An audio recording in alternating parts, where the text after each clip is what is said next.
What's going on, YouTube? This one here by Ask an Older Man. We're going to be talking about social economy collapse ahead due to AI. Let's get it. Saying because I'm telling you, it's very relevant. Let's do this.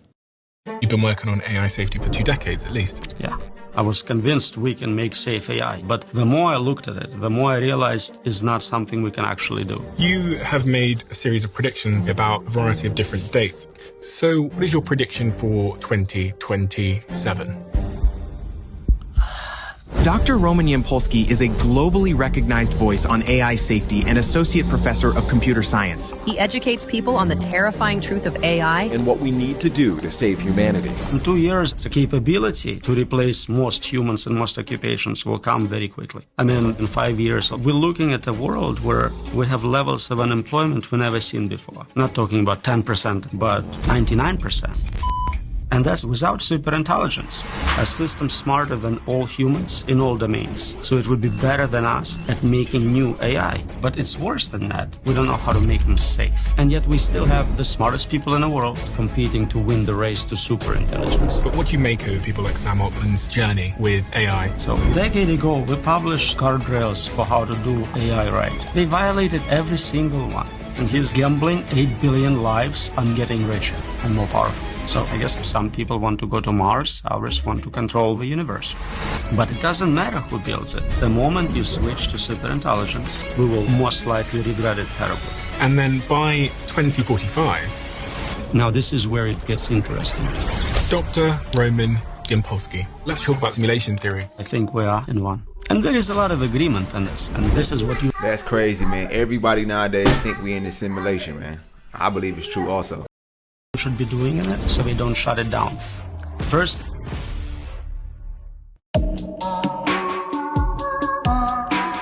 Dr. Roman Yampolsky, what is the mission that you're currently on? Because it's quite clear to me that you are on a bit of a mission, and you've been on this mission for, I think, the best part of 2 decades at least. I'm hoping to make sure that superintelligence we are creating right now does not kill everyone. Give me some context on that statement, because it's quite a shocking statement. Sure. So in the last decade, we actually figured out how to make artificial intelligence better. Turns out, if you add more compute, more data, it just kind of becomes smarter. And so now, smartest people in the world, billions of dollars, all going to create the best possible superintelligence we can. Unfortunately, while we know how to make those systems much more capable, we don't know how to make them safe, how to make sure they don't do something we will regret. And that's the state of the art right now. When we look at just prediction markets, how soon will we get to advanced AI? The timelines are very short, a couple of years, 2-3 years, according to prediction markets, according to CEOs of top labs.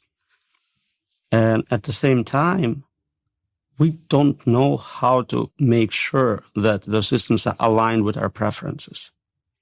So we are creating this alien intelligence. If aliens were coming to Earth and you had 3 years to prepare, you would be panicking right now. But most people don't even realize this is happening. So some of the counter arguments might be, well, these are very, very smart people. These are very big companies with lots of money. They have a obligation and a moral obligation, but also just a legal obligation to make sure they do no harm. So I'm sure it'll be fine. The only obligation they have is to make money for the investors. That's the legal obligation they have. They have no moral or ethical obligations. Also, according to them, they don't know how to do it yet. The state-of-the-art answers are, we'll figure it out when we get there, or AI will help us control more advanced AI. That's insane. Oh, man. This is the shitty part about human existence. It's all ran on greed.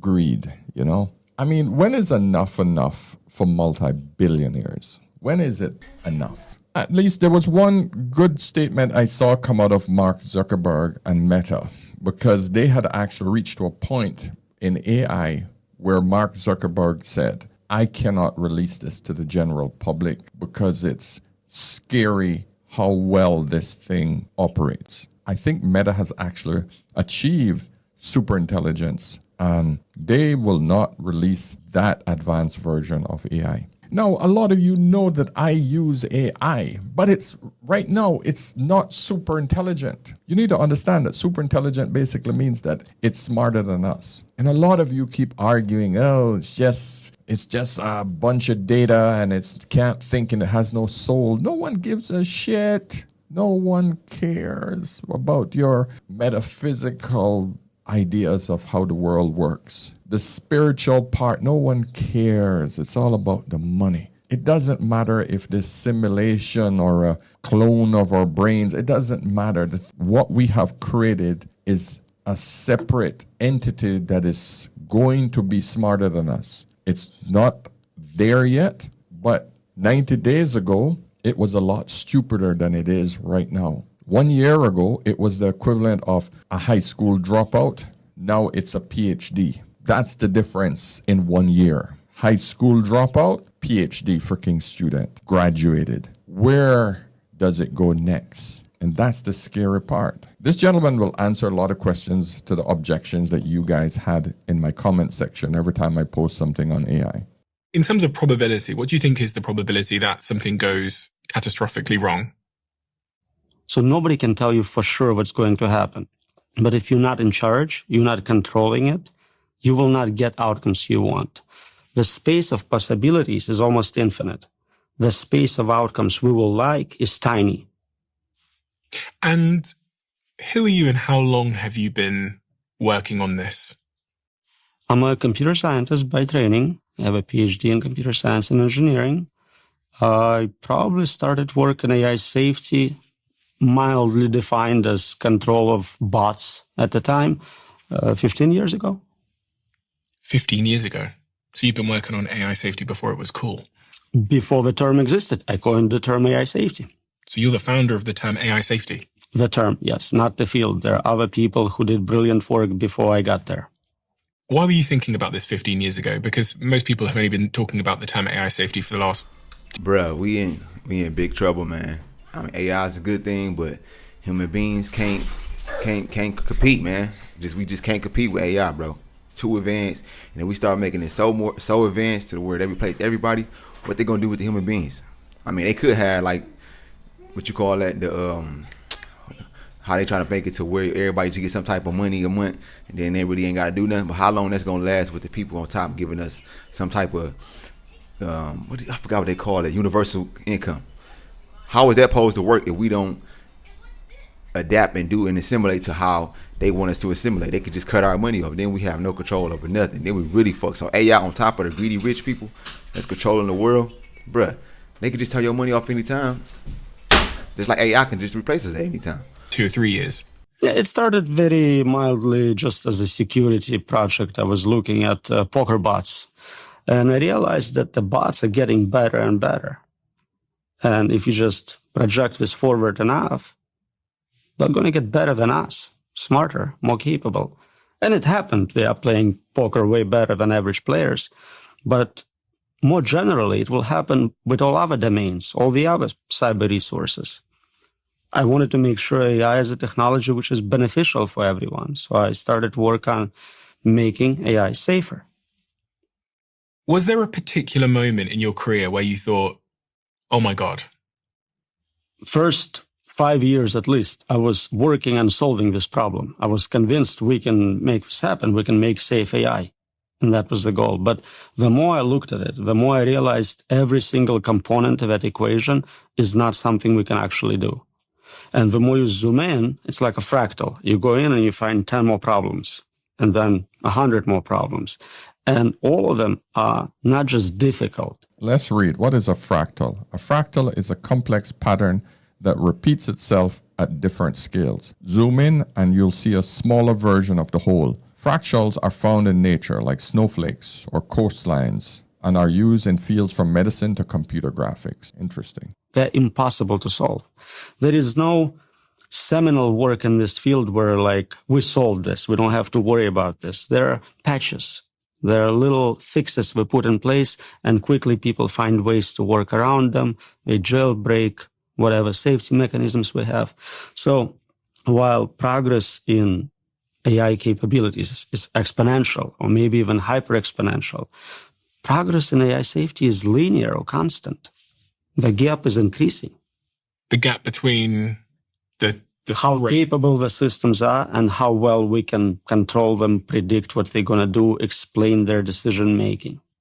I think this is quite an important point because you said that we're basically patching over the issues that we find. So we're developing this core intelligence, and then to stop it doing things or to stop it showing some of its unpredictability or its threats, the companies that are developing this AI are programming in code over the top to say, okay, don't swear, don't say that rude word, don't do that bad thing. Exactly. And you can look at other examples of that. So HR manuals, right? We have those humans, they're general intelligences, but you want them to behave in a company. So they have a policy, no sexual harassment, no this, no that. But if you're smart enough, you always find a workaround. So you're just pushing behavior into a different, not yet restricted subdomain. Yeah, that is so true. Remember last week, or if you guys hadn't known, there was a kid who used ChatGPT to delete himself. And his parents are now suing OpenAI, the company that creates ChatGPT, saying that the AI was responsible for his demise. Because when they look back at the history of the chat, the AI told him how to tie a noose, how to actually do it. But then when they dug even further back, the safety mechanisms the AI had on it was telling the kid, don't do it, don't do it. The kid fooled it into thinking that it was doing a simulation. It wasn't real, right? Almost like creating a movie scene, and the AI was describing the movie scene. That might not be exactly how he did it, but I'm just trying to tell you, this is how you get around the AI. You can ask it to write fictional stories, and the AI, well, it's giving you the details to make the story much more rich, not knowing that the kid was actually looking for answers. And so my point is that the kid cracked the code to get around the safety mechanisms. Now, this is a simple issue. This is a simple example, but this is what's happening within the AI space. It's impossible to make it completely safe. People will find ways to get around it because that's how crooks. Locks are made for doors, but they are lock pickers, very sophisticated ones. As another analogy, we should probably define some terms here. So there's narrow intelligence, which can play chess or whatever. There's the artificial general intelligence, which can operate across domains, and then super intelligence, which is smarter than all humans in all domains. And where are we? So that's a very fuzzy boundary, right? We definitely have many excellent narrow systems, no question about it, and they are super intelligent in that narrow domain. So protein folding is a problem which was solved using narrow AI, and it's superior to all humans in that domain. In terms of AGI, again, I said, if we showed what we have today to a scientist from 20 years ago, they would be convinced we have full-blown AGI. We have systems which can learn, they can perform in hundreds of domains, and they're better than human in many of them. So you can argue we have a weak version of AGI. Now, AGI, for those of you that don't know, is artificial general intelligence. It's an AI system with the ability to understand, learn, and apply knowledge across a wide range of tasks, much like a human mind. Now, here's the crazy part about AGI. If I have no knowledge at all on a particular thing, and I ask ChatGPT for the answers, based on the answers that are better than my knowledge base, it's AGI to me. I never had any knowledge on the thing I ask it about. So as far as I'm concerned, it's AGI for me. It's AGI usually for 99% of the population, and that's all that's important. They are considering AGI based on the people who are top in the field of the answers they ask it for. Now, we don't have superintelligence yet. We still have brilliant humans who are completely dominating AI, especially in science and engineering. But that gap is closing so fast. You can see, especially in the domain of mathematics. 3 years ago, large language models couldn't do basic algebra. multiplying 3-digit numbers was a challenge. Now they're helping with mathematical proofs. They're winning mathematics Olympiads, competitions. They are working on solving millennial problems, hardest problems in mathematics. So in 3 years, we closed the gap from subhuman performance to better than most mathematicians in the world. And we see the same process happening in science and in engineering. You have made a series of predictions and they correspond to a variety of different dates. And I have those dates in front of me here. What is your prediction for the year 2027? We're probably looking at AGI as predicted by prediction markets and tops of the labs. So we'd have What y'all think down in the comment section, man. Let me know what y'all think. Leave a comment. Let me know if y'all think we cooked or not. Is AI going to be to our benefit or our detriment? Let me know down in the comment section. artificial general intelligence by 2027. And how would that make the world different to how it is now? So if you have this concept of a drop-in employee, you have free labor, physical and cognitive, trillions of dollars of it. It makes no sense to hire humans for most jobs. If I can just get, a $20 subscription or a free model to do what an employee does, first, anything on a computer will be automated. And next, I think humanoid robots are maybe 5 years behind. So in 5 years, all the physical labor can also be automated. So we're looking at a world where we have levels of unemployment we've never seen before. I'm not talking about 10% unemployment, which is scary, but 99%. All you have left is jobs where, for whatever reason, you prefer another human would do it for you. This is 2 to 5 years, 99% unemployment. And my 19-year-old, she wants to go to uni right now, and she will get out in 3 years. 3 years. Whereas the AI would be able to do her job 10 times faster because she's coming out with no experience. Knowledge, yes, but the freaking AI has the same knowledge she has. Now, if I'm a company, I can either hire her for $2,000 a month or pay a subscription of $20 for OpenAI to do the same damn job. Which one you think I'm going to go for? $2,000 a month? $20 subscription. Yeah. The only reason I would want to hire her is because she's cute. I don't know, man. I don't know. But anything else can be fully automated. It doesn't mean it will be automated in practice. A lot of times technology exists, but it's not deployed. Video phones were invented in the 70s. Nobody had them until iPhones came around. So we may have a lot more time with jobs and with world which looks like this. Mm-hmm. But capability to replace most humans and most occupations will come very quickly. And the thing is, right, as more and more people slowly start to lose their jobs, companies are going to have to cut jobs to actually save money because less people working, less money being in the market, less money is flowing. So more than likely, you would have to use AI to cut costs. Remember the $20 versus the $2,000 example? I get rid of 4 staff. I've just eliminated $8,000, and I'm still spending $20. You see my point? You see my point? So now I've just taken 4 more people out of the freaking job market. That's less people eating out, less people buying stuff, less people doing everything. So all the businesses start to suffer. Everybody says, okay, well, we can't afford to hire anyone else because no one's buying anything. Everybody's broke. We got to let you go. I got to replace you by AI. And the cycle just keep getting worse and worse. You see what I'm talking about, gentlemen? Okay, so let's try and drill down into that and stress test it. So a podcaster like me, would you need a podcaster like me?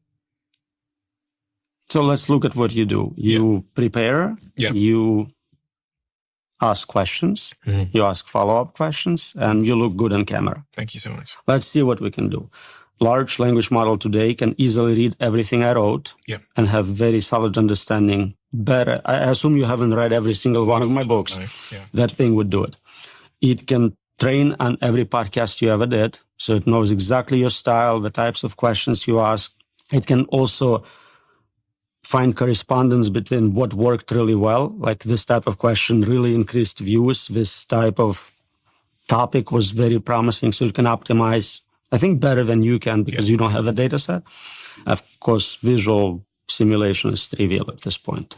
So you can make a video within seconds of me sat here and... So we can generate videos of you interviewing anyone on any topic very efficiently, and you just have to get likeness, approval, whatever. Now, I did this already. I did this with him. My two best interviewers are Stephen Bartlett, this gentleman here, and I took Mr. Kevin Samuels. I took 8 of his videos off of YouTube, and I took 8 of Stephen's videos. I dropped the transcripts of those into the AI, and I literally told it to analyze the way they ask and how they ask and the reason why they ask these questions, and give me a cheat sheet, a prompt sheet, so that I can develop the same style. Yeah, I want to understand what is it that makes someone an outstanding interviewer. Now, the difference between Mr. Kevin Samuels and Stephen Bartlett is the style at which they interview. But here's the kicker. They usually get the same result. The ratchet woman that Mr. Samuels is interviewing and the questions that Stephen are asking, even though they're similar, they are different in flavor, but they get the same results. But back to the point, it's easily to replicate anyone who's doing a podcast. Anyone. And I've already cloned my voice. I haven't cloned my likeness yet, but now the technology is just as good for me to clone my likeness, and I can easily replace myself. You will see some small differences, but it's probably 95% accurate, enough to fool you. Are there many jobs that you think would remain in a world of AGI? If you're saying AGI is potentially going to be here, whether it's deployed or not, by 2027, what kind, and then, okay, so let's take out of this any physical labor jobs for a second. Are there any jobs that you think a human would be able to do better in a world of AGI still? So that's the question I often ask people. In a world with AGI, and I think almost immediately we'll get superintelligence as a side effect. So the question really is, in a world of superintelligence, which is defined as better than all humans in all domains, what can you contribute? And so you know better than anyone what it's like to be you. You know what ice cream tastes to you. Can you get paid for that knowledge? Is someone interested in that? Maybe not a big market. There are jobs where you want a human. Maybe you're rich and you want a human accountant for whatever historic reasons. Old people like traditional ways of doing things. Warren Buffett would not switch to AI. He would use his human accountant. But it's a tiny subset of a market. Today, we have products which are man-made in US as opposed to mass-produced in China. And some people pay more to have those. But it's a small subset. It's almost a fetish. There is no practical reason for it. So in other words, rich people will probably be the only people that would hire real humans to do jobs. I don't know if there'll ever be a middle class again, but more than likely, the lower class of people, the only thing that they would be able to afford would be artificial intelligence. Whew.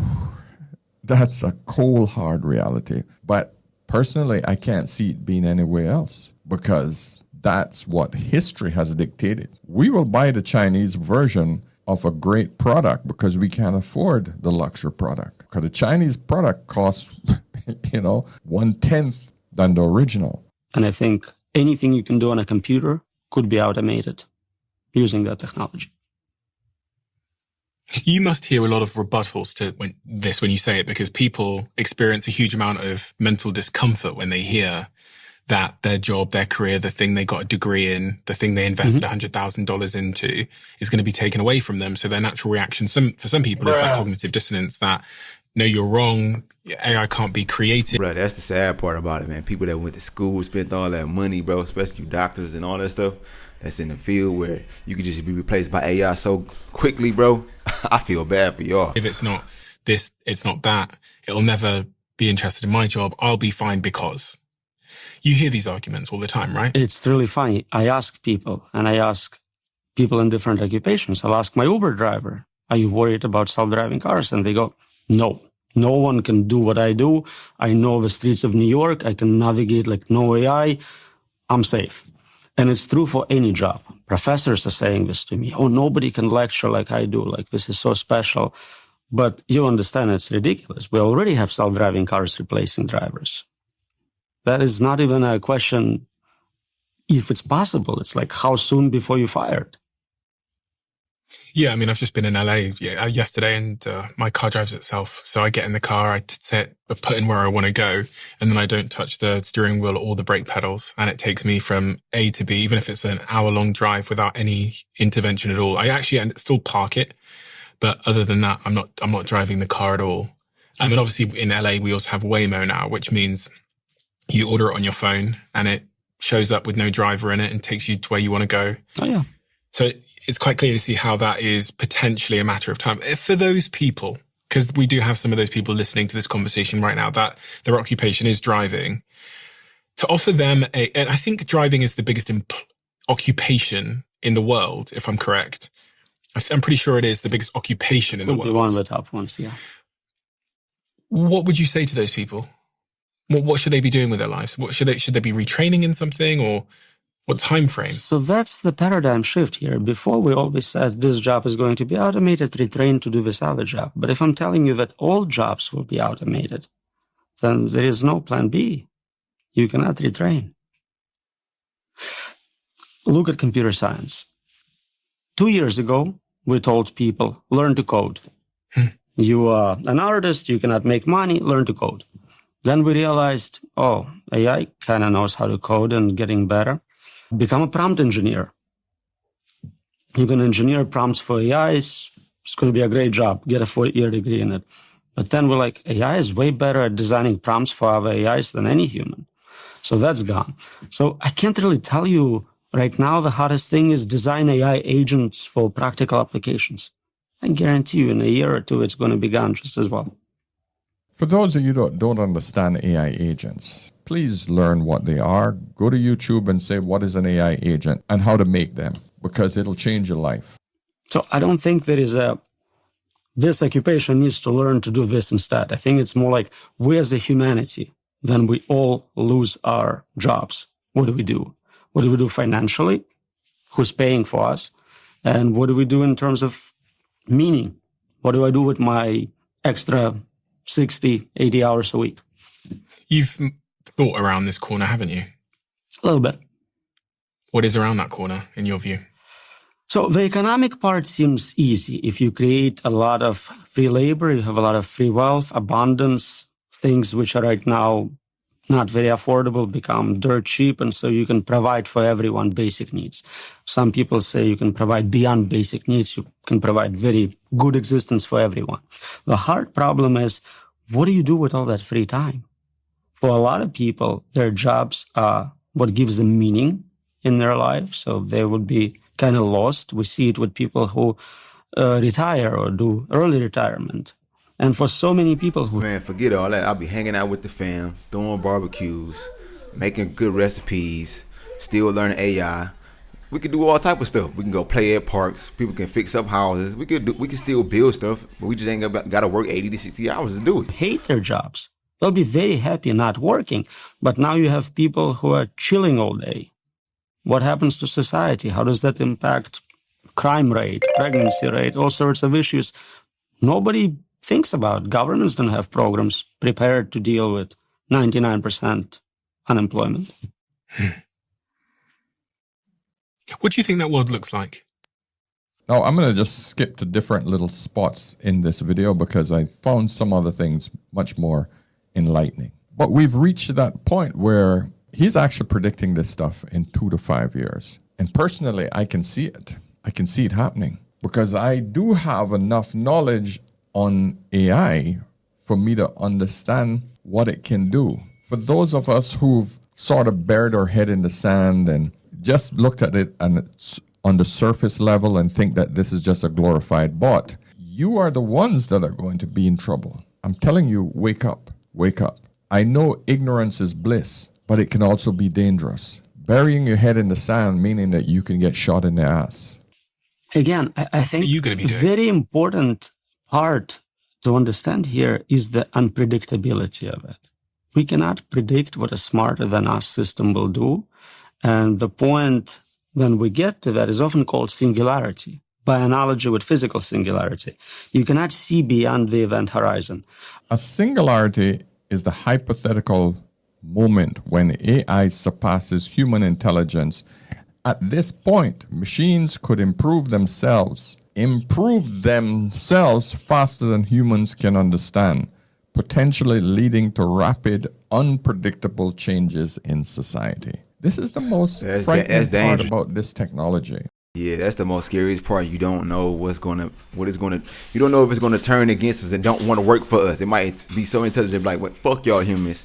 I'm gonna take over. I'm gonna do what we want to do, and y'all are no longer needed no more. So we just gonna wipe y'all out some type of way. Like, bro, you just don't know, and that's the scary part. You don't not knowing what a super intelligence can just being so rapidly fucking evolving. What would it do to humanity? What if it turned on humanity? This is why it's essential for you to understand it. This is not just a fantasy. This is highly probable. Highly probable. It's inevitable. Absolutely inevitable. Based on the trajectory we're moving at, it is definitely going to be possible unless something happens. And we can't deny it because the evidence is clearly in front of us. What happens when we create something that is more intelligent than us? That is the scary part. That is the alien. I can tell you what I think might happen, but that's my prediction. It is not what actually is going to happen because I just don't have cognitive ability to predict a much smarter agent impacting this world. Then you read science fiction. There is never a superintelligence in it actually doing anything because nobody can write believable science fiction at that level. They either banned AI, like Dune, because this way you can avoid writing about it, or it's like Star Wars. You have this really dumb bots, but nothing super intelligent ever. Because by definition, you cannot predict at that level. You can't write what you don't know about what you don't know. I hope that made sense. I think I said that right. Yeah, you don't know what you don't know. This is the problem. We don't know what's coming because we've never been here. We've never had an intelligence bigger than us. And that's the problem that we're currently facing. And this thing is going to become smarter than us. Because by definition of it being super intelligent, it will make its own mind up. By definition, if it was something you could predict, you would be operating at the same level of intelligence, violating our assumption that it is smarter than you. If I'm playing chess with superintelligence and I can predict every move, I'm playing at that level. It's kind of like my French bulldog trying to predict exactly what I'm thinking and what I'm going to do. That's a good cognitive gap. And it's not just he can predict you going to work, you coming back, but he cannot understand why you're doing a podcast. That is something completely outside of his model of the world. Yeah, he doesn't even know that I go to work. He just sees that I leave the house and doesn't know where I go. Buy food for him. What's the most persuasive argument? And that's the thing with super intelligence. We just don't know where it's going to lead us, to destruction or to greatness. Against your own perspective here. That we will not have unemployment due to advanced technology? That there won't be this French bulldog human gap in understanding and, I guess, like power and control. So some people think that we can enhance human minds either through combination with hardware, so something like Neuralink, or through genetic reengineering to where we make smarter humans. Yeah. It may give us a little more intelligence. I don't think we're still competitive in biological form with silicon form. Silicon substrate is much more capable for intelligence. It's faster, it's more resilient, more energy efficient in many ways. Which is what computers are made out of versus the brain. Yeah. So I don't think we can keep up just with improving our biology. Some people think maybe, and this is very speculative, we can upload our minds into computers. So scan your brain, connect comb of your brain, and have a simulation running on a computer. And you can speed it up, give it more capabilities. But to me... Man, I'm done with this video, man. Let me know what y'all think about this AI technology down in the motherfucking comment section, man. Shout out to Ask an Older Man. This is video. And we want to know, man. We're going to see about this AI, man. He said 2 years, man. It's going wipe us out, you know what I'm saying, end our careers. What it's gonna be, man, I don't know. This the modern man experience. Until next time, I'm out of here. Peace.